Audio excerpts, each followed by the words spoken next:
Hey guys, how's it going? It is Kyra here with another Awaken Chaos Era video, and in today's video, we're going to be breaking down Hydrissea. I'm going to go over my thoughts on her as a character ever since her changes. She's actually pretty good. Break down what builds I would use, where I would take her in, what content she's actually good in, stuff like that. So before we get into this video, if you like content like this, please like the video. It would go a long way in helping support the channel. And with that out of the way, let's get into the video here. I think the first thing we should do is just talk about her kit, talk about her base stats and stuff like that. Her passive, this is the big change that they did on her that I really like, because attacks now have a 40% chance plus 15% per valid hit to grant a bonus attack, dealing 50% damage to all enemies. It used to be just a coin flip. 50% of the time it would hit for 50%, and then 50% of the time when ascended, it would hit for 80%. Whereas now you have a built-in way, if you could hit at least 4 people, it's guaranteed to be able to get this extra bonus damage, which puts her in line with the other characters that you could choose in the beginning of the game, legendary wise, which I really like. Because the good thing about Hydrissea is her typing is so good, because you want an AoE damage dealer that is water for Ash. That's what makes her so valuable potentially, but Nathalia still, in my opinion, overshadows her. But if you don't have Nathalia, in a lot of situations,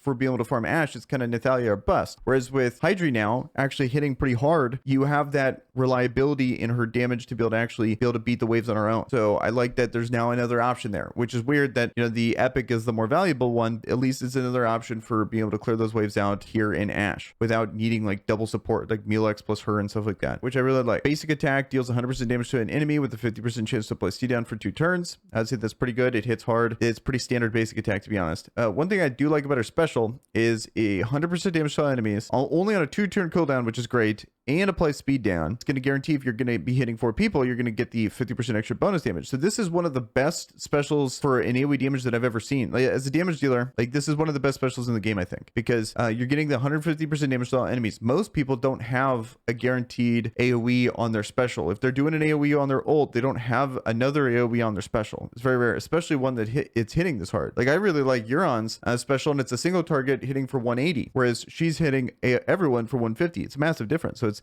actually one of the best specials in the game nowadays, if you're hitting 4 people, or you're hitting less than that and getting lucky and actually hitting the proc. So then lastly, she has an ultimate here on a 3-turn cooldown, which is still very low. 100% damage to all enemies. Hydrissea then throws ice spears to all enemies, with each dealing 25% splash damage to nearby enemies. So a very good ultimate as well now, when you factor in that you're going to be guaranteed to get that extra 50% damage. So I like this character a lot.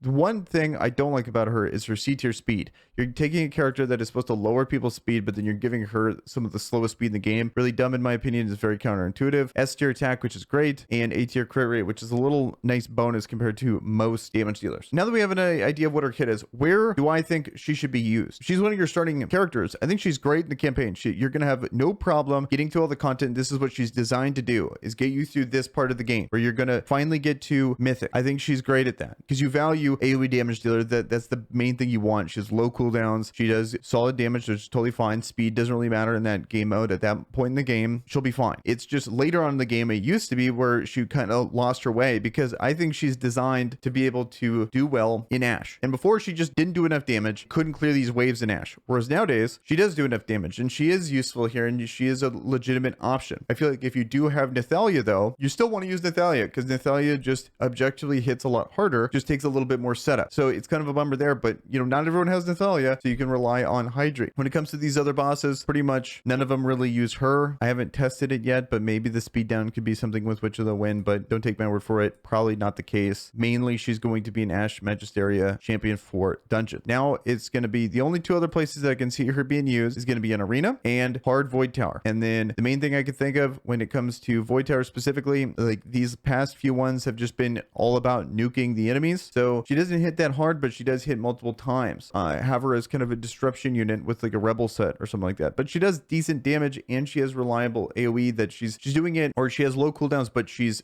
more reliable in how much damage she's doing. So I do like that about her. So now that we have an idea where she's mainly used in the game, how to build her, because there's a couple sets. She's one of the few characters that actually has a lot of different build choices, in my opinion, on what you can actually use gear wise with her. Because a lot of these nukers, it's just blatantly obvious you put an Avarice set on them and call it a day. Whereas I think it's a little different with her, and there's a lot of different options. So this would be a typical set I would use for her. These are the kind of stats I have. There's people out there that have way better stats than me, but this is the best I got at the moment. This is what I would normally use. If we look at the other sets here, especially in the beginning of the game, I think as you're climbing up, warrior set, rage set, really rely on the sets you're going to get guaranteed from the first story campaign, like the easy story campaign. I'd be using all those sets. Then eventually you could go to an average set if you really want to do damage. I think it's kind of nice that she's one of the best characters for Ashe, and she's in Ashe is where you farm the average set, which is nice little synergy there. So if you happen to have her and you're looking for her best set, just keep farming Ashe and then you're going to get a good set, which is nice. But the other set options I think are definitely going to be Rebel set, because now she's more reliably hitting twice because she AoEs, and then her passive is going to proc in if you hit multiple enemies, and then multiple enemies is the exact kind of characters you're going to want to be able to stun. So if you take her into arena, you'd be able to stun people.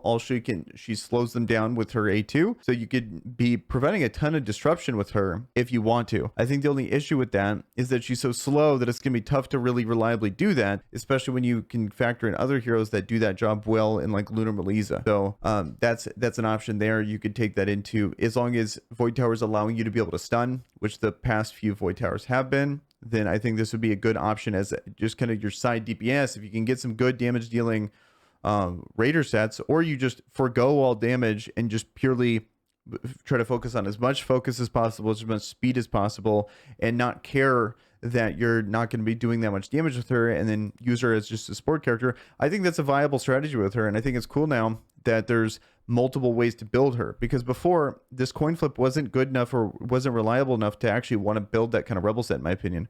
Whereas now, since you can guarantee it, it's still RNG based because it's only 20% for a AoE or 20% for it to stun, but I still think that's enough to make it actually viable, in my opinion. So that's pretty much it when it comes to Hydra here. It used to be pretty discouraging, recommending her or talking about her, because this is the character I chose in the beginning of the game, and I never used her. I ditched her pretty quick, but it's really cool that they finally buffed her and make her relevant, and I like that a lot.